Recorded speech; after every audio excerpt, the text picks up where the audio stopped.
बच्चों, कल हमने पढ़ा कि सोनदेव कल्याण पर विजय प्राप्त करके वापिस लौट कर आते हैं और अपने साथ पालकी में शिवाजी के लिए खास तोहफा लाते हैं। आज हम उससे आगे पढ़ते हैं। शिवाजी: भूल? तुम इसे भूल कहते हो? पाप किया है, घोर पाप। तुमने शिवाजी के नाम पर कलंक लगा दिया है। तुमने मातृशक्ति का अपमान किया है।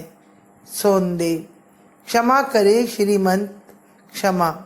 शिवाजी: तुमने यह कैसे सोच लिया कि मैं किसी नारी का अपमान करूंगा, उसे बुरी दृष्टि से देखूंगा? क्या तुमने आज तक मुझे ऐसा घृणित कार्य करते हुए देखा है? सोनदेव: क्षमा करे श्रीमंत, क्षमा। शिवाजी: नहीं सोनदेव, आज तुमने हमारा सिर शर्म से झुका दिया है। क्या हम नारी की इज्जत लूटने वालों में से हैं? यदि ऐसा करेंगे तो हम में और उन विदेशी आक्रमणकारियों में क्या अंतर रह जाएगा?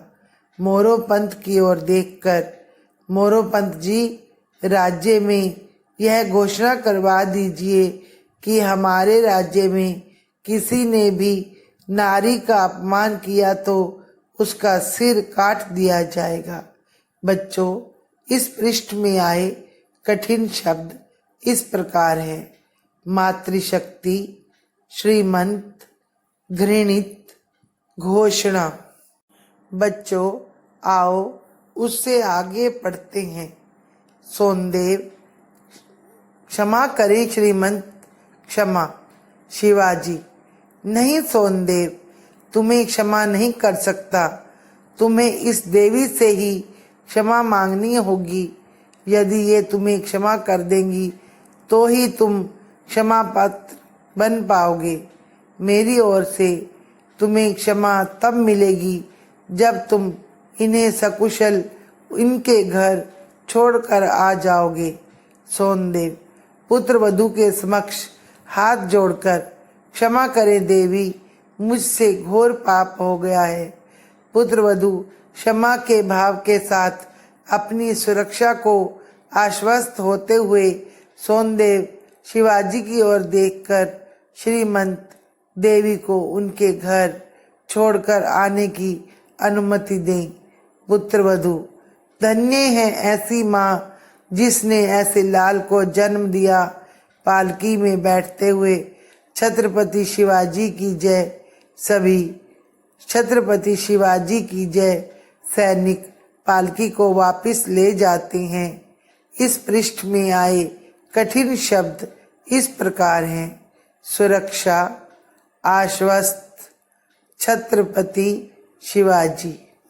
बच्चों, इस पृष्ठ में आए शब्दों के अर्थ इस प्रकार हैं। नंबर 1, कलंक यानी दाग। नंबर 2, क्षमा अर्थात माफ़ी। नंबर 3, दृष्टि यानी नज़र। नंबर 4, समक्ष अर्थात सामने।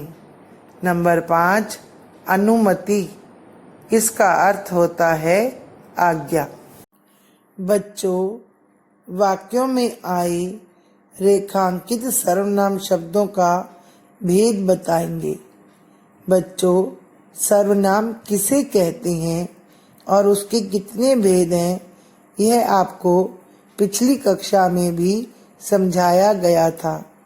आपको मैं फिर से सर्वनाम किसे कहते हैं और उसके भेदों के बारे में बताती हूँ। सर्वनाम संज्ञा के स्थान पर प्रयोग किए जाने वाले शब्द होते हैं। सर्वनाम के 6 भेद होते हैं। नंबर 1, पुरुषवाचक सर्वनाम। नंबर 2, निश्चयवाचक सर्वनाम।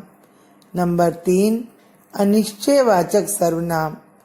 नंबर 4, प्रश्नवाचक सर्वनाम। नंबर 5, संबंधवाचक सर्वनाम। नंबर 6 निजवाचक सर्वनाम।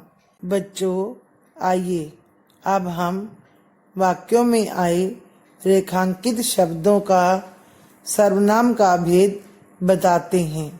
पहला वाक्य है, यह तो बहुत ही शुभ समाचार है।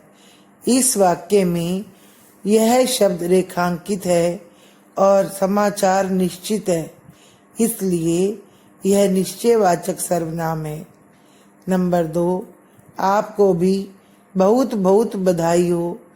इस वाक्य में आपको शब्द रेखांकित है, यह पुरुषवाचक सर्वनाम है।